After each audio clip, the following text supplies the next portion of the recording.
More than 4.5 billion years ago, the Milky Way galaxy collided with a nearby dwarf galaxy. This encounter hastened the formation of stars. Our solar system is a part of the Milky Way galaxy.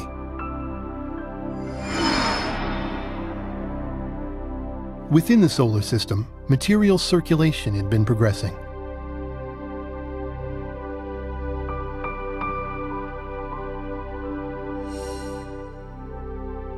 The water component from the outer region evaporated to make materials dry.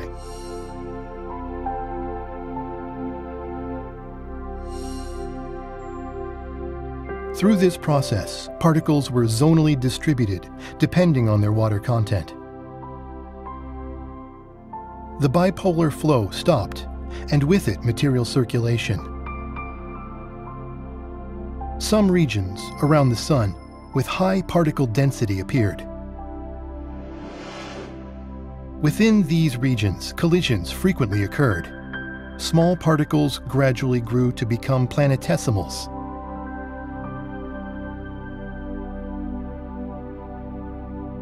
Planetesimals continued colliding with smaller particles and other planetesimals, eventually growing to planets, such as the Earth.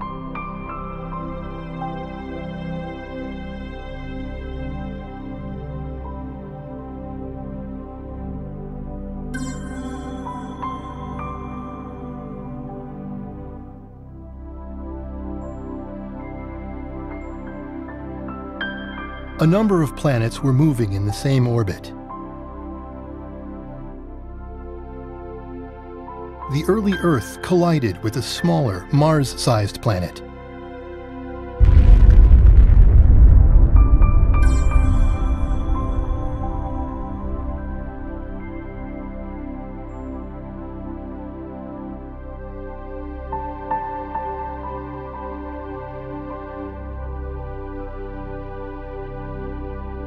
Debris from this impact eventually came to form our Moon.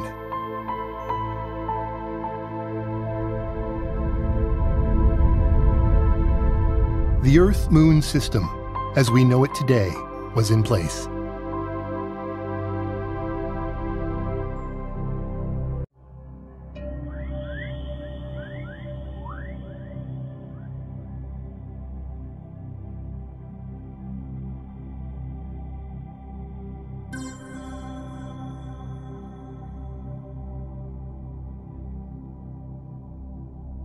The early dry Earth had neither an atmosphere nor an ocean.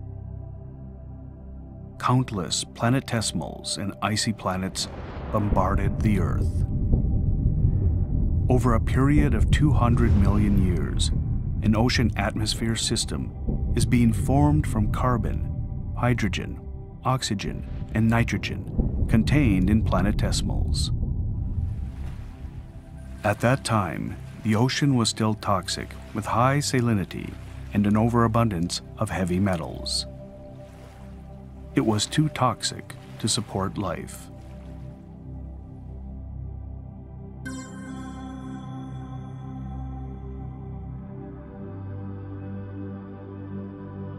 Asteroids that reached a diameter of 1,000 kilometers flew into the Earth. On impact, both the crust and asteroids became plasma in an instant. The surface was covered with magma. In the center of the crater, a basaltic central cone formed. This creates an upflow in the mantle. As the magma cooled and solidified, a basaltic crust thinner than the continental crust formed. This is called oceanic crust.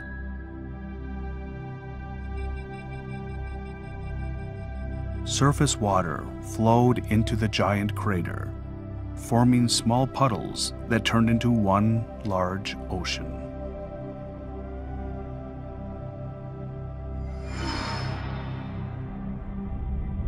The subsequent rising mantle created a breach in the oceanic crust and formed a ridge.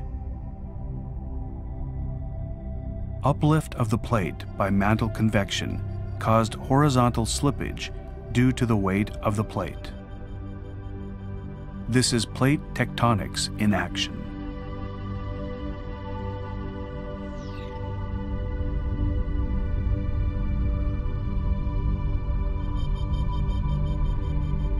The oceanic plate subducted under the lighter continental plate.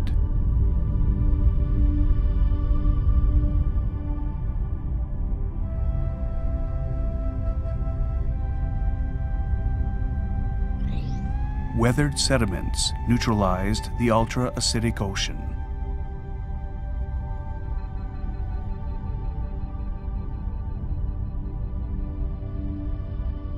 Heavy metals settled out and became fixed as deposits at the mid-oceanic ridge. These deposits were transported through plate tectonics into the deep mantle.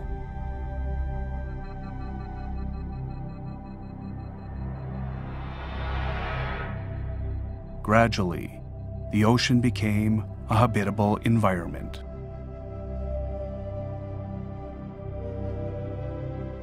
Since 4.2 billion years ago, a liquid core has formed in the center of the Earth. Convection within the liquid core created a strong magnetic field surrounding the Earth. This geomagnetic field shields the Earth's surface from solar winds and cosmic rays. The Earth's surface was nearing readiness for life.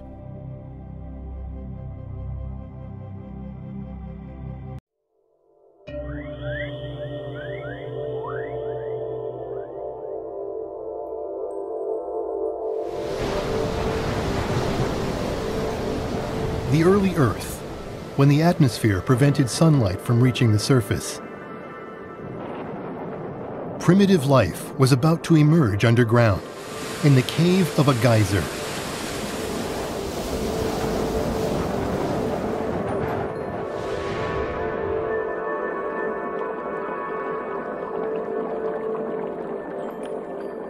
Uranium ore emitted large amounts of radiation, creating a diverse range of materials, and eventually producing the early building blocks of life.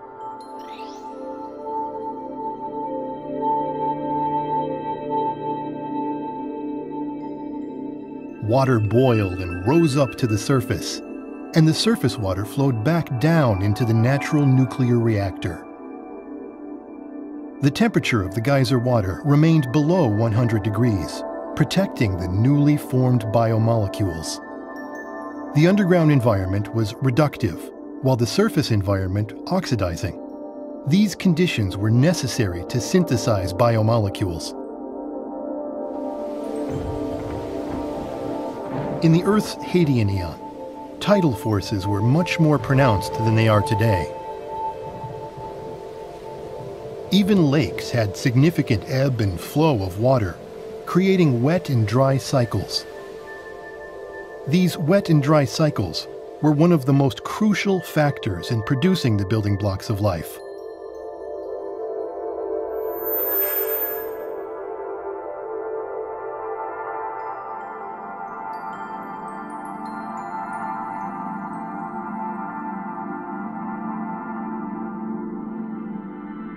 Fatty acids came together, encasing the proto-life molecules.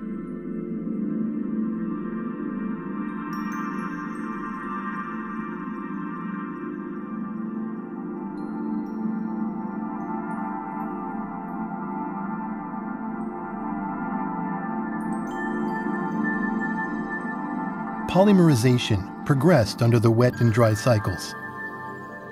Eventually, protein-like basic materials that could act as catalysts were produced.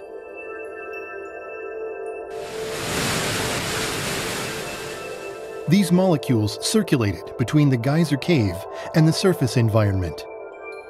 The interactions of these materials led to more complex biomolecules.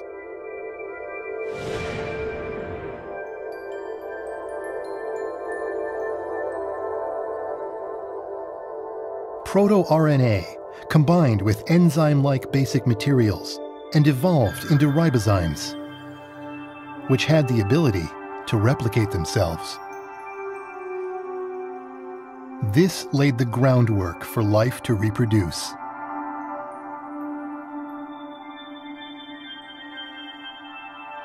Finally, these molecules were enclosed within lipid membranes, forming primitive protocellular life.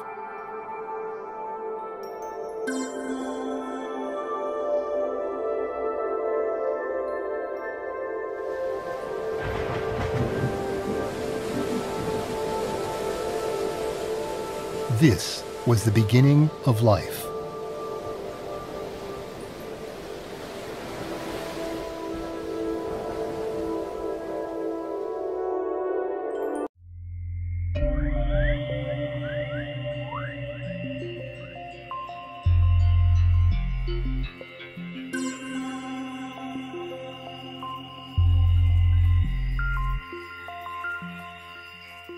The Earth's plate tectonics, which had begun with the creation of its ocean, eventually destroyed its primordial continent and subsumed it to the deep mantle.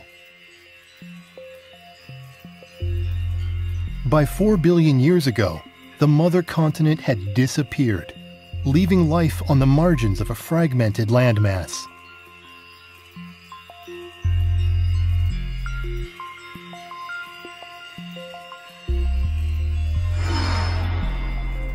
Inside the Earth, a dramatic change was about to begin.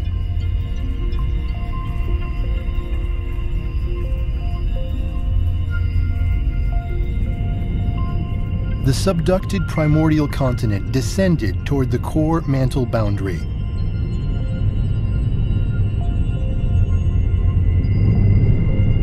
The wealth of radioactive elements in the primordial continent caused the uppermost part of the core to melt.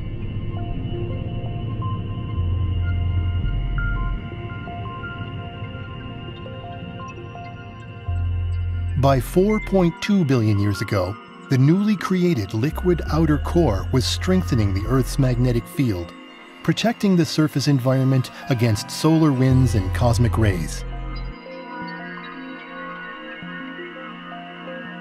As a result, life could exist on the surface environment.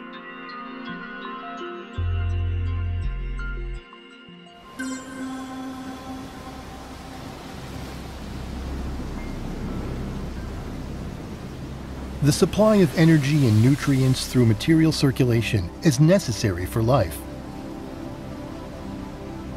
The essential mechanism to maintain life is an endless flow of electrons. The first proto-life couldn't survive very far from the nuclear geyser due to insufficient energy.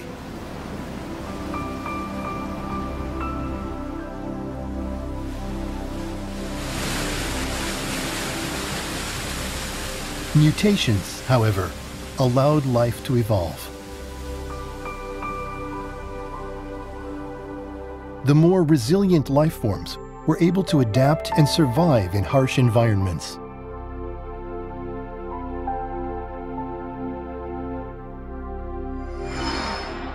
This second stage of proto-life evolved to make use of the sunlight available on the Earth's surface.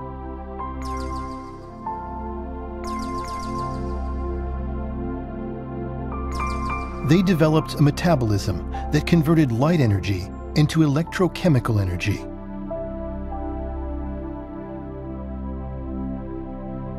Moreover, they used sugars to store energy for the sunless night hours.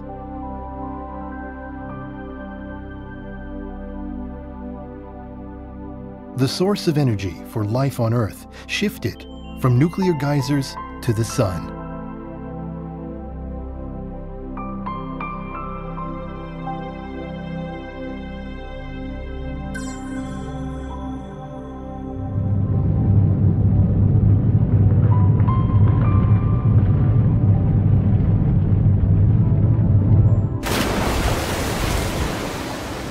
Around 4.1 billion years ago, the ocean was still extremely toxic, killing off most of the proto-life forms within it.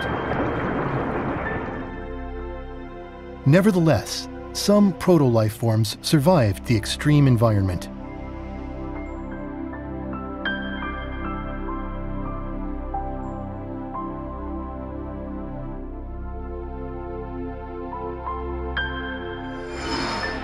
They developed protective mechanisms to prevent the metallic ions in the ocean water from entering their proto-cells.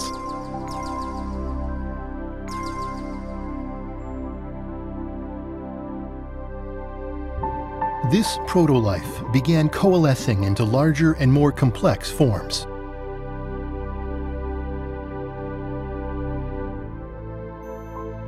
Modern life forms use only 20 kinds of amino acids. This means our ancestors that used the same amino acids were the ones that survived the mass extinction.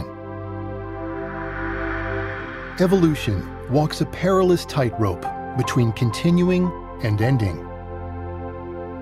Unstable RNA evolved through ionizing radiation into more durable DNA, making it possible to reliably pass information across generations.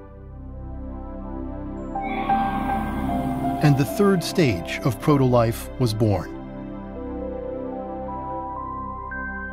This was the beginning of prokaryotic organisms, the ancestors of today's archaea and bacteria.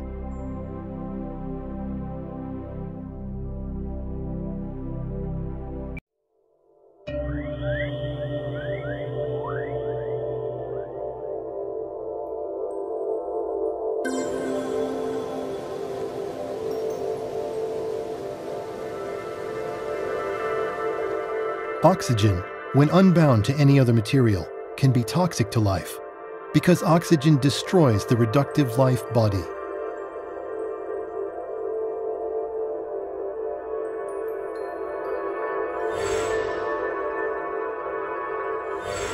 Therefore, the first photosynthetic organisms would have been anaerobic microbes, which produced no oxygen.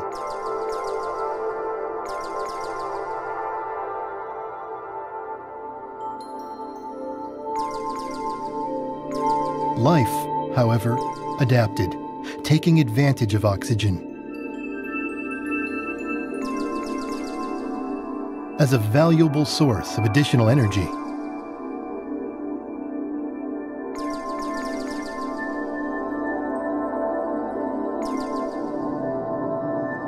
This development resulted in the appearance of cyanobacteria.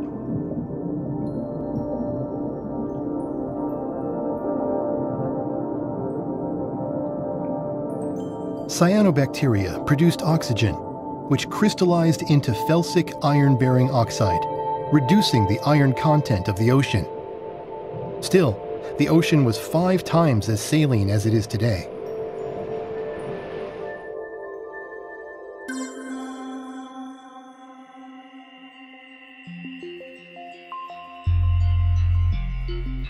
As the Earth's interior cooled, old slabs of the primordial crust, resting at the bottom of the upper mantle, fell into the lower mantle.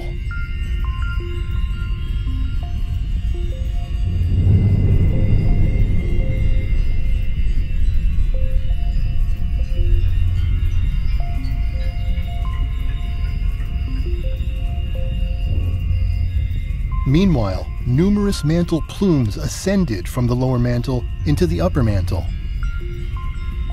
This phenomenon is known as mantle overturn. Mantle plumes pushed the basaltic crust upward, generating landmass.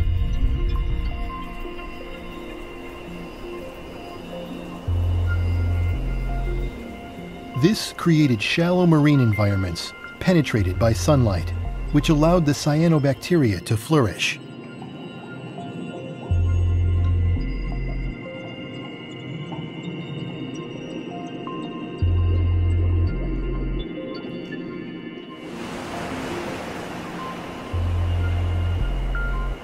The oxygen produced by the cyanobacteria gradually altered the Earth's atmosphere.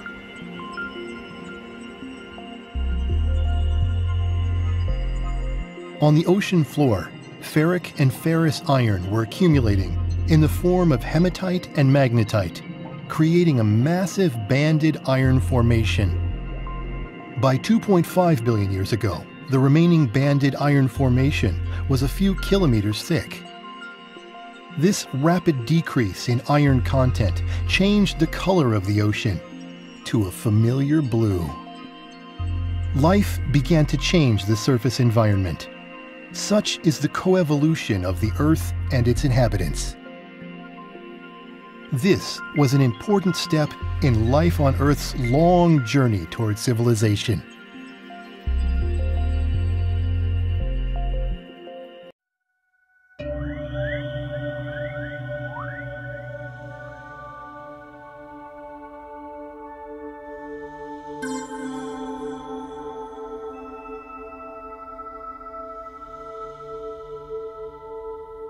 A collision between the Milky Way and a nearby dwarf galaxy produced countless glowing stars.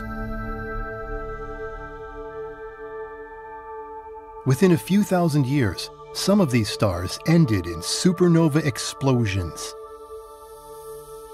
A myriad of cosmic rays from the supernova deteriorated the Sun's heliosphere and bombarded the Earth.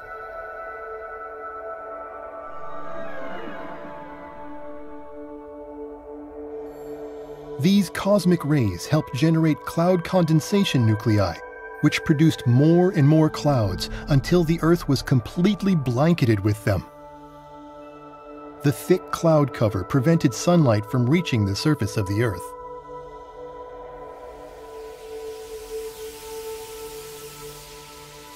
The Earth underwent a global glaciation event known as the Snowball Earth. This caused another global mass extinction.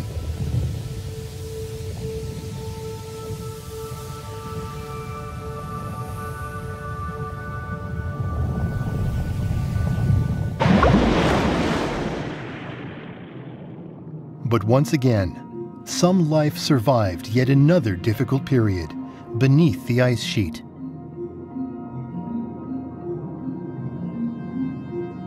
Tiny life was protected by the Earth's massive circulating system.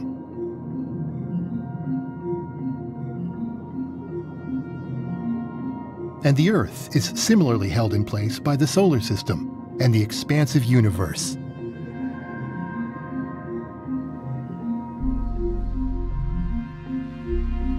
Life is but one part of an enormous system.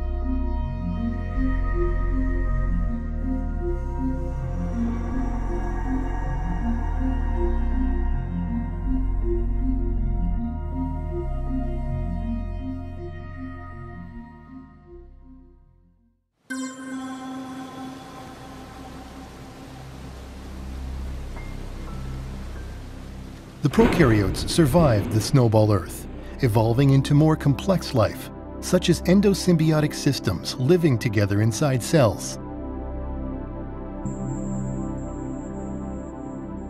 They formed mitochondria and chloroplasts, which allowed them to get more energy from oxygen.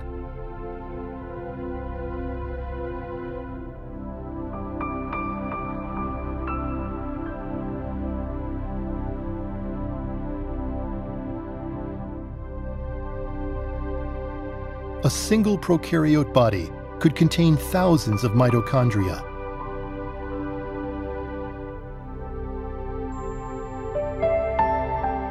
A nuclear membrane formed, protecting DNA from the oxygen-dense ocean water.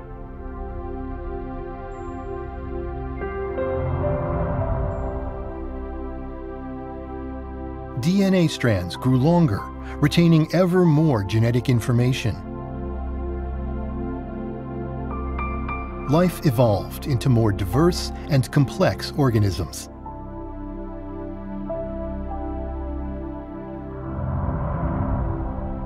At long last, the eukaryotes appeared. The eukaryotes grew 1,000,000 times larger than the prokaryotes. In theory, everything inevitably falls into disorder. And yet, life is orderly and increasingly complex.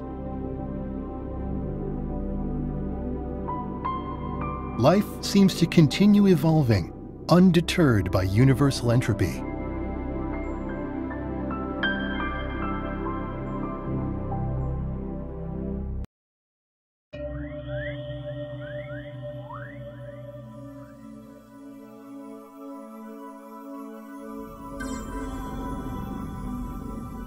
plate tectonics caused small, developing continents to assemble into a single supercontinent called Nuna. As Nuna formed, its burgeoning landmass provided cyanobacteria with an expanding habitat in its lakes, rivers, wetlands, and estuaries.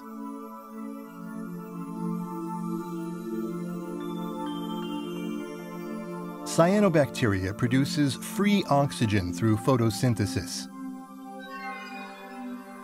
At that time, however, most of the free oxygen produced was consumed in decomposing dead cyanobacteria, so very little free oxygen accumulated in the atmosphere. On land, however, dead cyanobacteria got buried under sediments. So oxygen that would have broken down their bodies instead ended up in the atmosphere. The presence of a large landmass helped increase the amount of oxygen in the atmosphere. As the total land area on the surface of the Earth increased, so too did atmospheric oxygen levels, dramatically.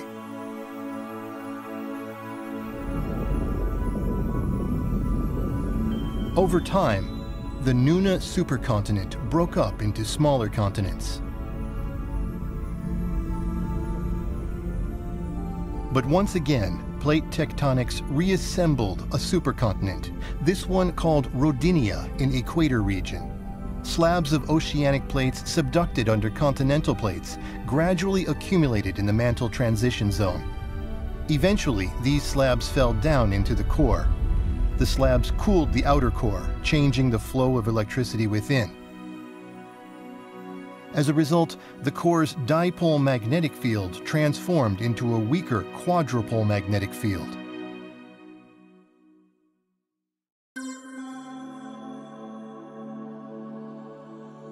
The Milky Way galaxy collided with a dwarf galaxy and underwent a transition into starburst conditions.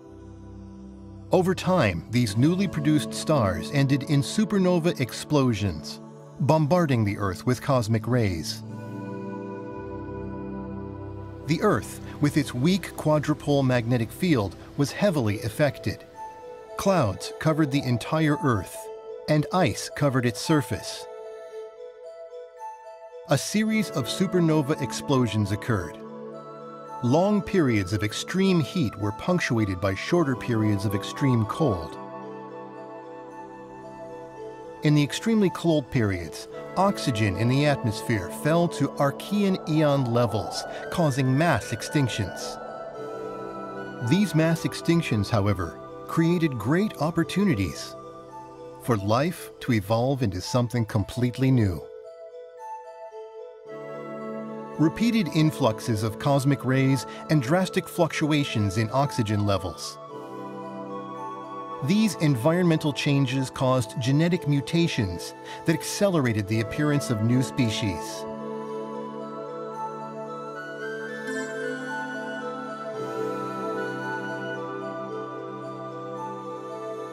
The starburst period ended, and the Earth's core reverted to a stronger dipole magnetic field. Ongoing photosynthesis returned the oxygen in the atmosphere to previous levels. Meanwhile, the inner Earth was gradually cooling down. When the inner Earth is hot enough, the components of water trapped in minerals in the oceanic plates are released to the surface environment, and the seawater level is unaffected.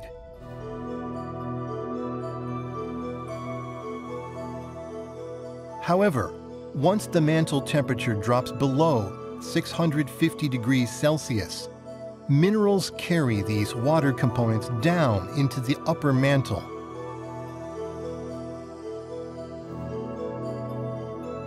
Meanwhile, on the surface, deprived of the components of water, sea levels gradually decrease.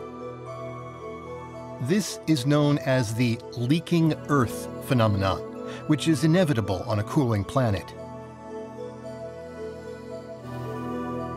This leaking effect moved 3% of all seawater into the deeper mantle. Sea level dropped by 600 meters. As a result, surface land areas grew, as did continental shelf areas receiving sunlight. A habitat for future life on Earth was being created.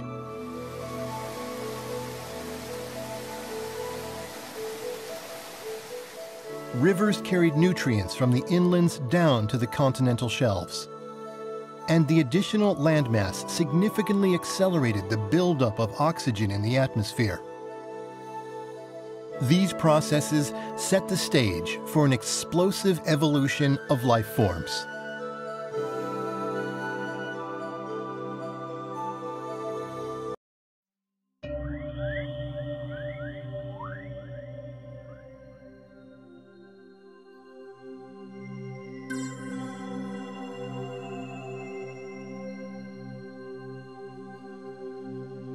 Extreme climate changes continued, putting life on a path to new evolutional stages for survival. Life evolved with prokaryotes and eukaryotes living together as ever larger symbiotic organisms, compensating for each other's shortcomings and thriving as a whole. This greatly expanded the possibilities for forms of life.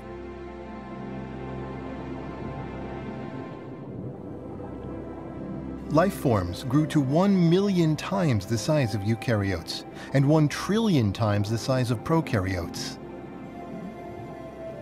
The appearance of multicellular life was a critical leap for evolution.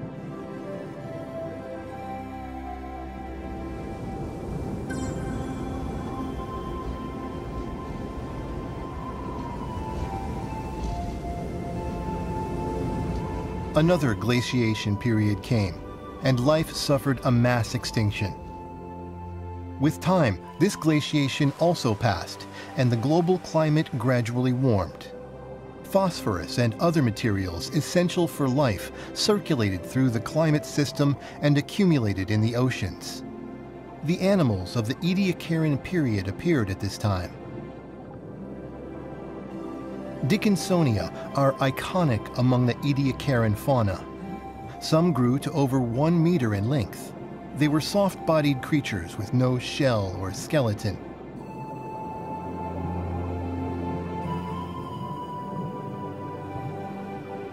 They probably lived in warm, shallow marine environments around the Rodinia supercontinent.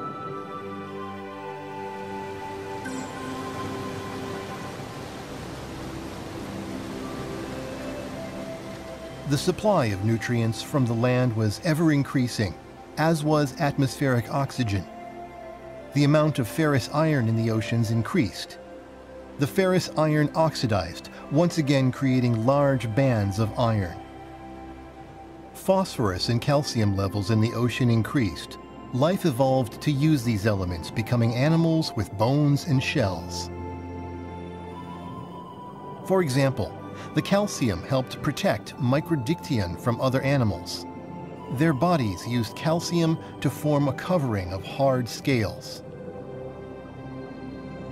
Life evolves to survive, making use of the elements in its environment. And the Earth's environment alters the shapes of life.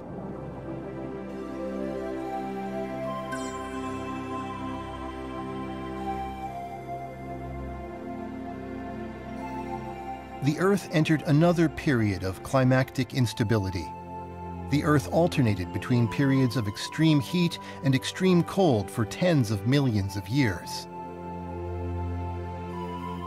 These severe changes killed off the Ediacaran fauna. Nevertheless, new species were about to appear.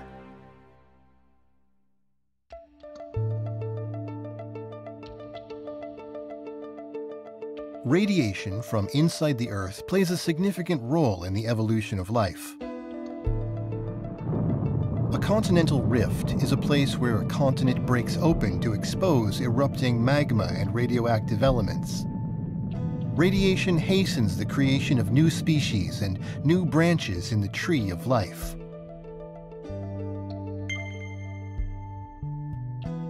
This is STEM evolution, creating new species at continental rifts.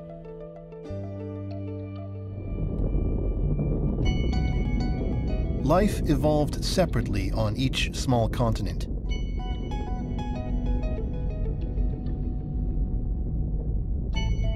When small continents recombined, their life forms crossbred. Different crossbreedings created new forms of life. Variation thrived. This is crown evolution. Continental collisions created more diverse surface environments. Bays and gulfs on large continents were especially well supplied with nutrients from upstream. Making use of these nutrients, Cambrian-era life forms diversified much more quickly. The Cambrian Explosion created some 35 new phyla. These phyla became the foundation for the types of plants and animals we see today.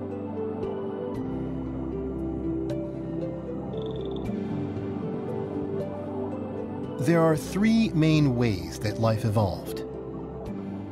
Mass extinctions that eradicated many species.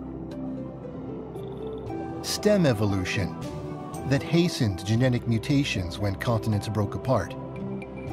And crown evolution that hastened biodiversification when continents collided. So, the evolution of life is inextricably linked to environmental changes due to universal factors and continents assembling together and breaking apart.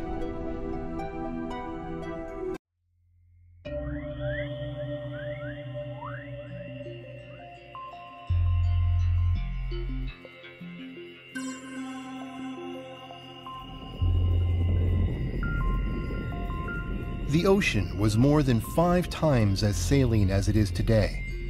600 million years ago, the ocean gradually became less salty. Salt from seawater was relocated to the land in the form of rock salt. Decreasing sea levels made this possible through more exposed land.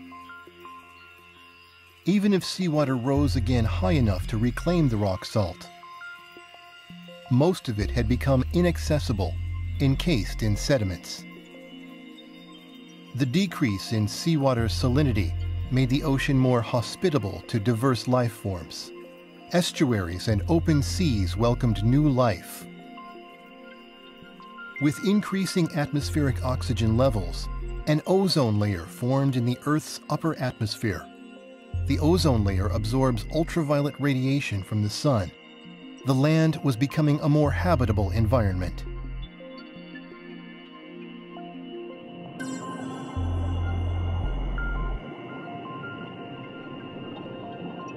Algae was the first life form to transition out of the water onto the challenging land environment. This is why algae evolved before animals did. When insects appeared, they co-evolved together with plants.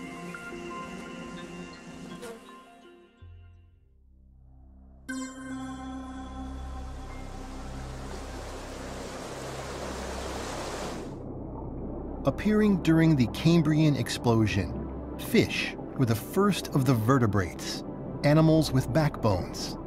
Fish are the oldest vertebrate ancestors of us humans.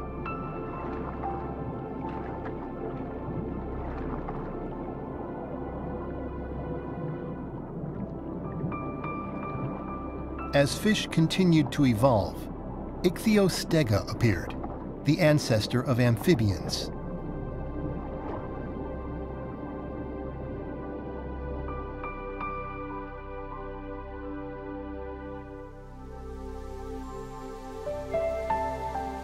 Plants flourished, producing free oxygen through photosynthesis, providing the atmosphere with 1.5 times as much oxygen as it has today. Long after, the remains of these plants would become sedimentary coal. That coal would help fuel the remarkable breakthroughs for human civilization that started with the Industrial Revolution.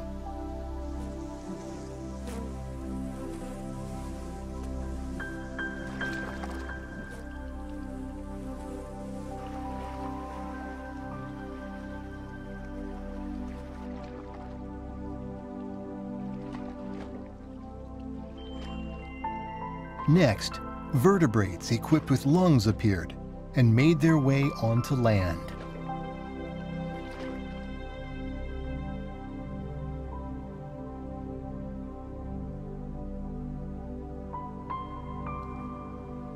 The tree of life evolved, branching from fish to amphibians to reptiles and then dinosaurs and mammals, and eventually to humans.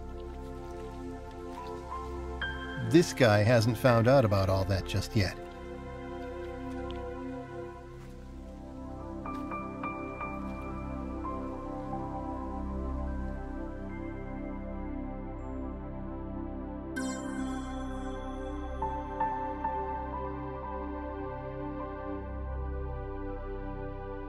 The solar system collided with a dark nebula. As the solar system passed through the nebula, the Earth was bombarded with cosmic rays.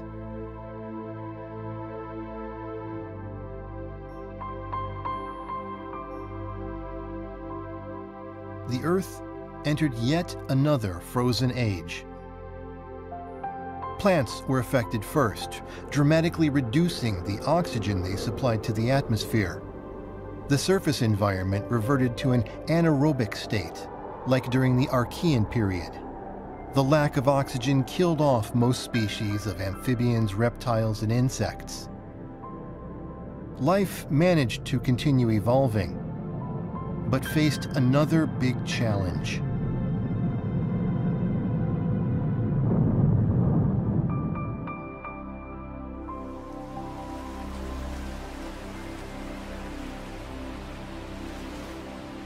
Untouched by the evolutionary changes on the Earth's surface, anaerobic microorganisms had been thriving in oxygen-poor underground environments.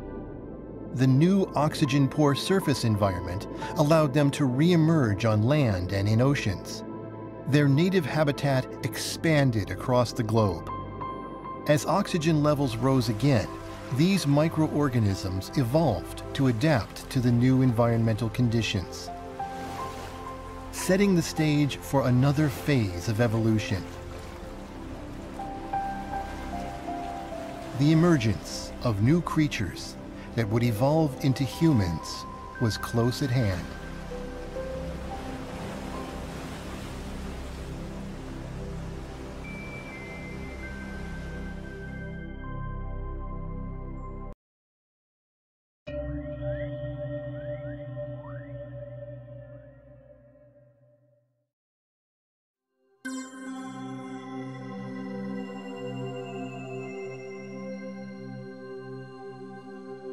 On the supercontinent Pangaea, mammals and reptiles appeared and started evolving under a warm climate.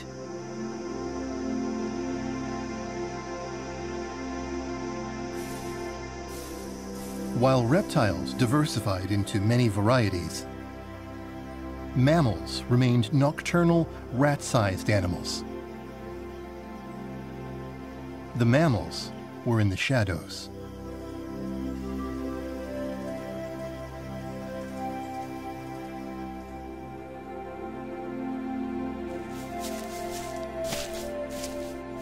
With the appearance of dinosaurs, reptiles entered a golden age.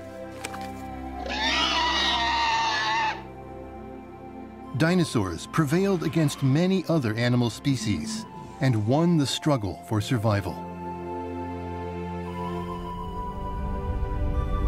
High radiation magma is produced when a continent is split apart, and this is where stem evolution occurs due to induced mutation. Dinosaurs were at the pinnacle of their ecosystems.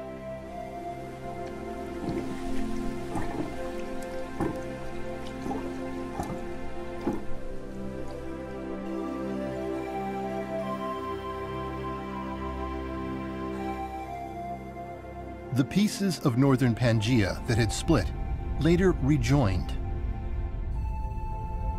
This caused crown evolution.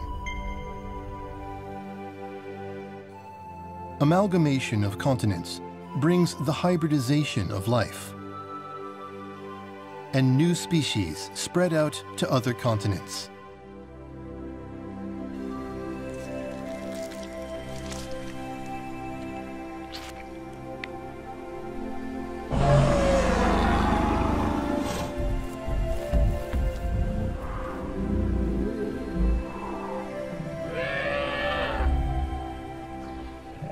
Dinosaurs flourished all over the world.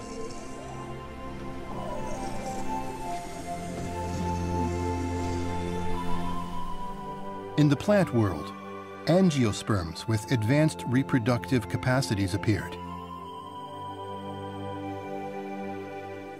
Angiosperms utilize animals to help with pollination and thus flourished. On the other hand, the habitat of gymnosperms was reduced.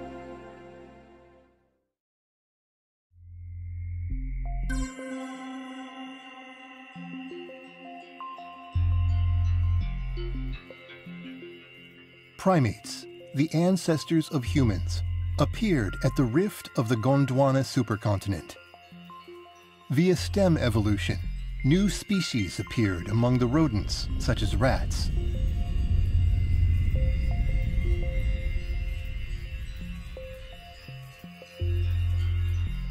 With time, Gondwana split into South America and Africa.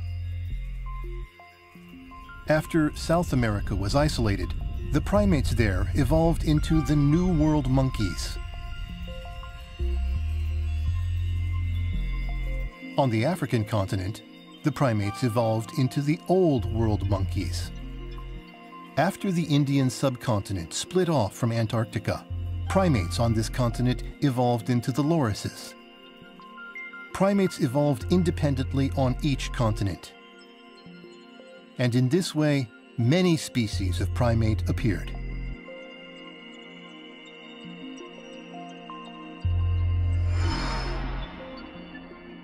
A large-scale Pacific superplume pushed the Pacific plate up and raised the sea level. Lowlands fell below sea level, and the total land area decreased. Rising sea levels segmented the continent, providing isolated environments for individualized morphological evolution.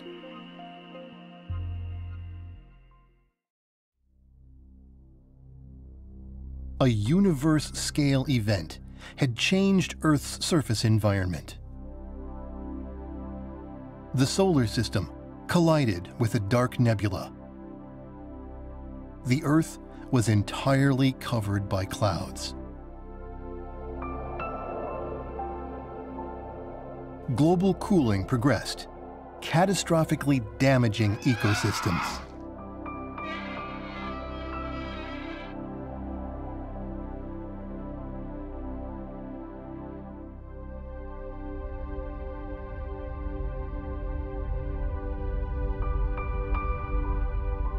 Finally, a meteorite 10 kilometers across fell on the Yucatan Peninsula.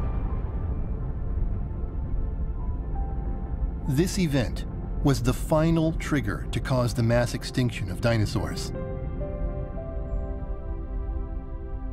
The fate of the Earth's life is deeply connected to the events in the universe.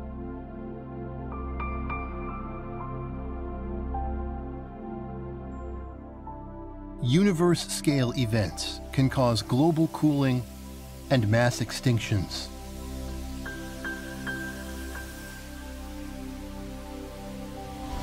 Moreover, galactic cosmic rays directly affect the DNA that carries the blueprints of life. Cosmic rays cause mutations which promote evolution.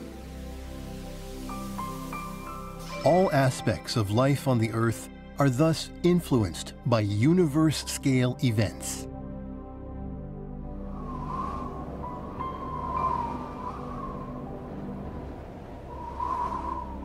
Finally, the dinosaurs that had flourished went extinct.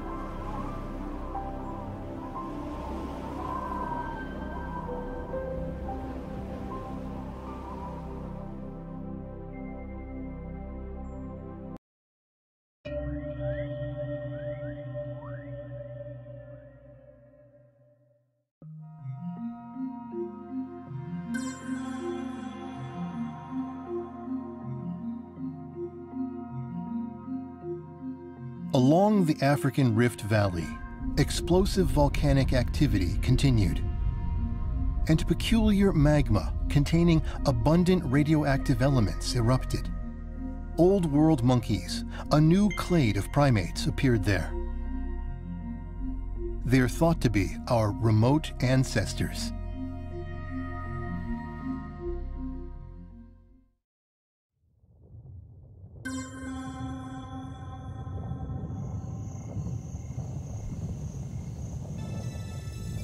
About 4.5 billion years have passed since the birth of the Earth. Large fluctuations in terrestrial environments have occurred repeatedly, a never-ending cycle of life and death.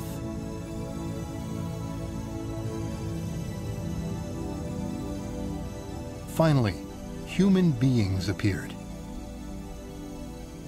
This was the onset of the Humanozoic Eon.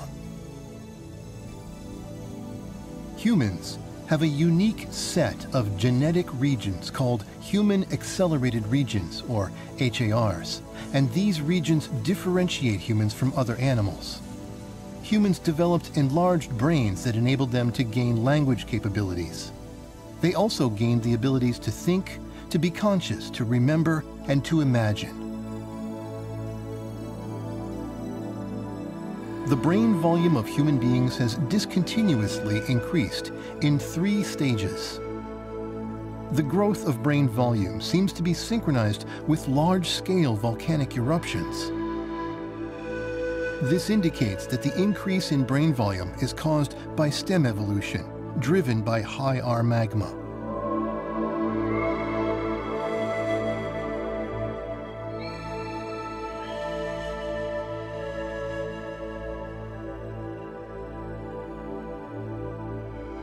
About 1,200,000 years ago, humans started moving out of the African continent.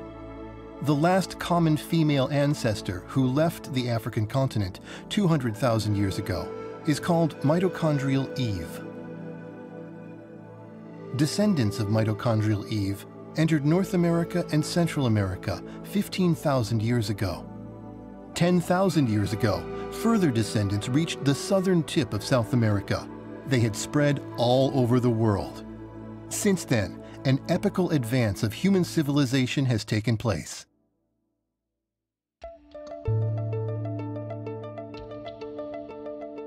Humans invented agriculture and livestock production. With these methods, a stable food supply became possible. Human populations increased rapidly.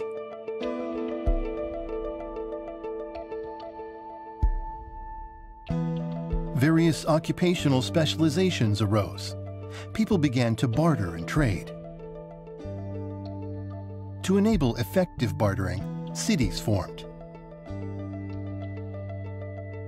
With time, small cities developed into small city-states, with currencies, economies, laws, courts, and police.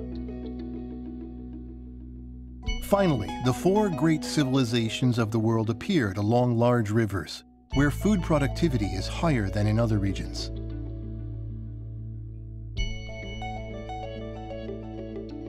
Conflicts and fighting over territory occurred between civilizations.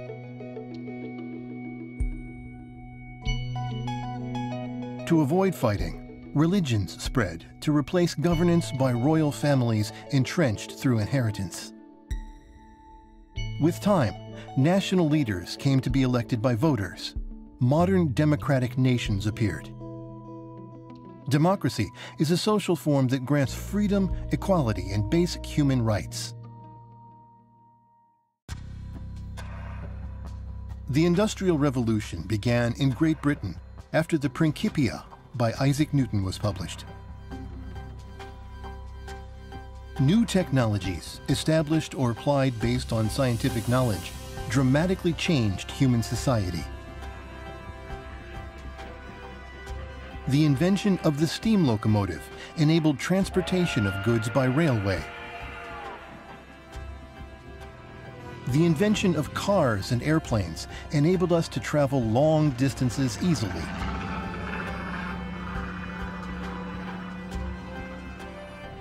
Human society entered the age of never-before-seen abundance.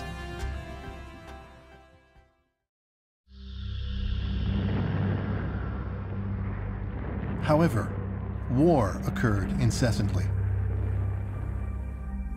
Sometimes, irreversible tragedy was caused by the misapplication of scientific knowledge.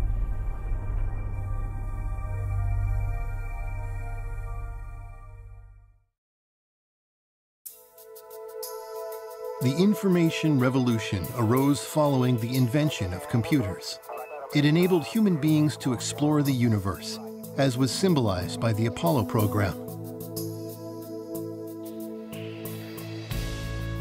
And the invention of the internet led to a new era in which people across the world can connect with each other in an instant.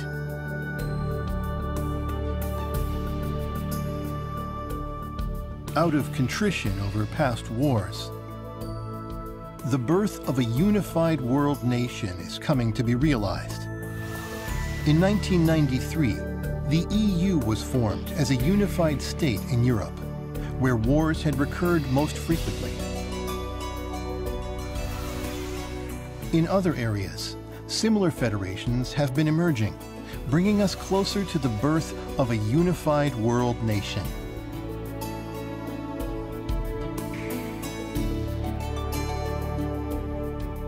Within the scope of Earth's history, the Humanozoic Era is very short.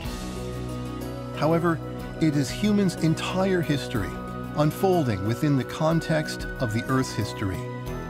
Biologically, human beings are just one species of animal. However, we are essentially different from other animals because of our evolved brains. What else lies ahead for human beings?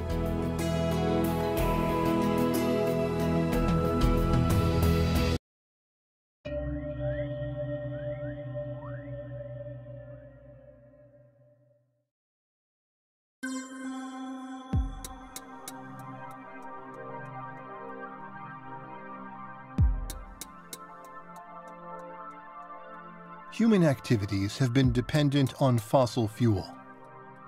Fossil fuel was produced and accumulated through Earth's history over billions of years.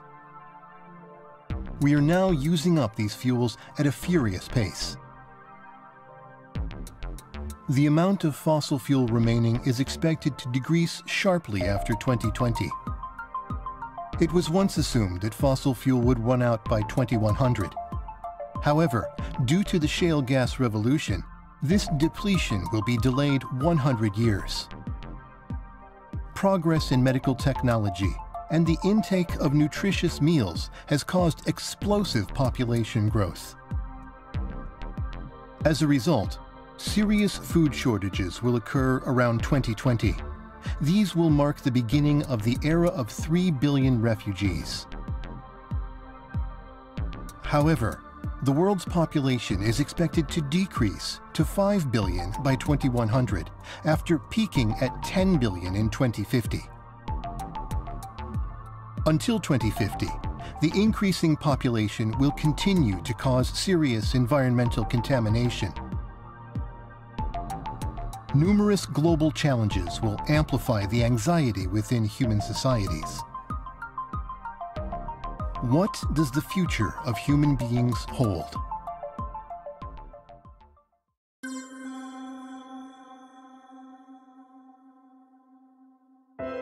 In the field of science, innovative technologies will be developed at an accelerated pace.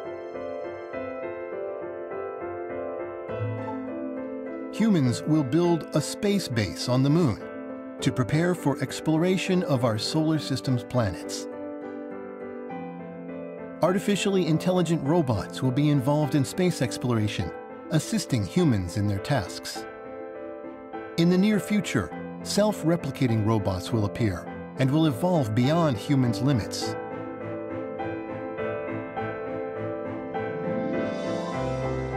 These artificial life forms will gradually travel out into the galaxy. Moreover, new technology enabling us to go into different dimensions will be developed. Humans must become able to recognize the world beyond space and time. Eventually, the role of human beings will be finished.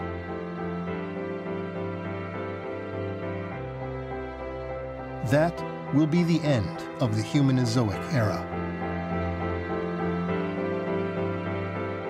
This scenario may be the inevitable result of the strategy of life's evolution. Because in the future, the Earth will face more upheavals than ever before in its history.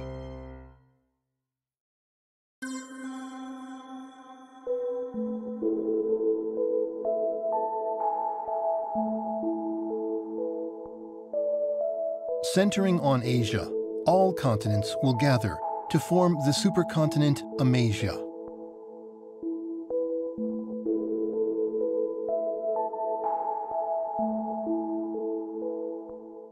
Plants consume atmospheric CO2 to fix carbon in their bodies.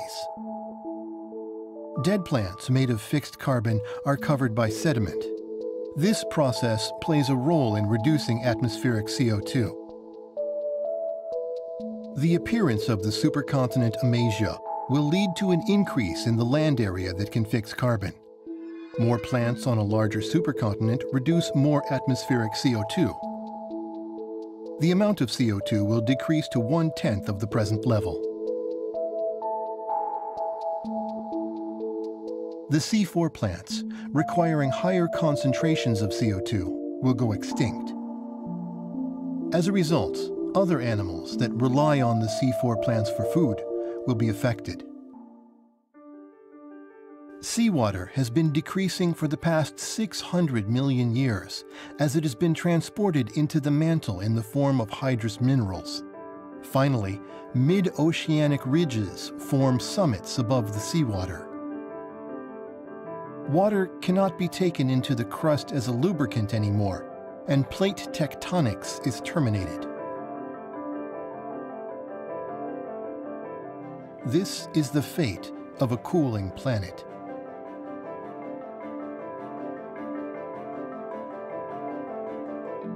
Volcanic activity along the subduction zone stops. Upheaval of the mountains stops. The Earth suffers severe environmental changes due to erosion. Subducted cold plates do not go down to the bottom of the mantle. The outer core is not cooled down anymore, and the geomagnetic field disappears.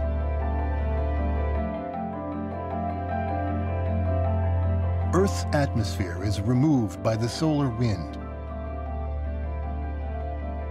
At this point in time, large multicellular animals living in the surface environment go extinct.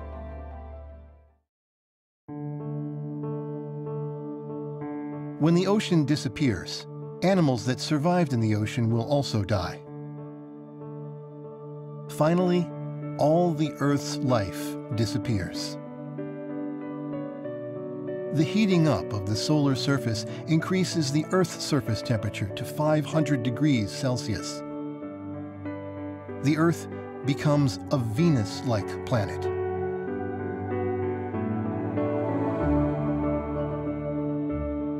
The Andromeda Galaxy collides with our Milky Way galaxy. Because of this collision, the birth rate of stars increases. With time, those stars undergo supernova explosions. Intense galactic cosmic rays rain on the Earth.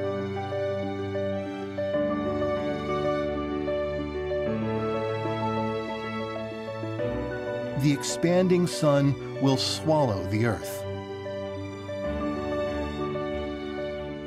This is the day when the planet Earth, that gave birth to life, will disappear from the universe.